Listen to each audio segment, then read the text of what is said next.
Bé, avui estem amb Sergio Sánchez, president de la Federació Catalana de Caça, i Jesús Calderé, diputat de la Diputació de Barcelona,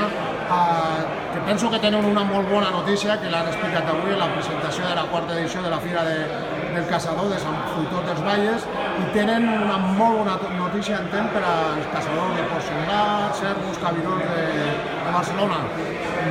Senyor Jesús, expliqui'm una miqueta quina és aquesta notícia. Bé, es tracta que hem vingut a presentar un projecte que és uns centres de recepció de carn de caça, amb el qual tenim ja pensat com han de ser, i el que ens interessava ara és vindre a presentar amb els que més ens importen en aquest cas, que són els caçadors, que són els que els hi ha d'agradar i els ha d'interessar, perquè tinguin un lloc on poder portar aquesta caça que realitzen tant de porc senglar com de cabirol, com fins i tot de cérvol, i que pugui tindre una traçabilitat i que pugui arribar al consum amb totes les garanties.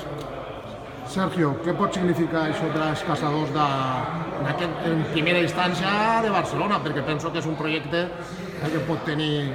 més continuïtat en altres demarcacions del territori. No, està clar que això és un abans i després, això és algo que no tenim, és a dir, centres de recollida a propet de les colles, que puguin anar a deixar allà els senglars, els cabirols, la caça en general, i que puguem tenir unes garanties sanitàries en el moment zero, i que puguem tenir també un recurs econòmic que sens dubte ens fa falta per fer front a tota la despesa, sobretot veterinària, que les colles estan trobant, doncs això és un projecte genial. Per tant, des de la Federació Catalana de Caça, tot el recolzament, en aquest cas la Diputació, amb això que està muntant. Per suposat estem aquí també donant la benvinguda a la quarta edició de la Fira de Sant Fruitós del Bages, que és una fira que ja està consolidada, que és una fira que cada cop té més assistents i que és un goig de poder venir aquí.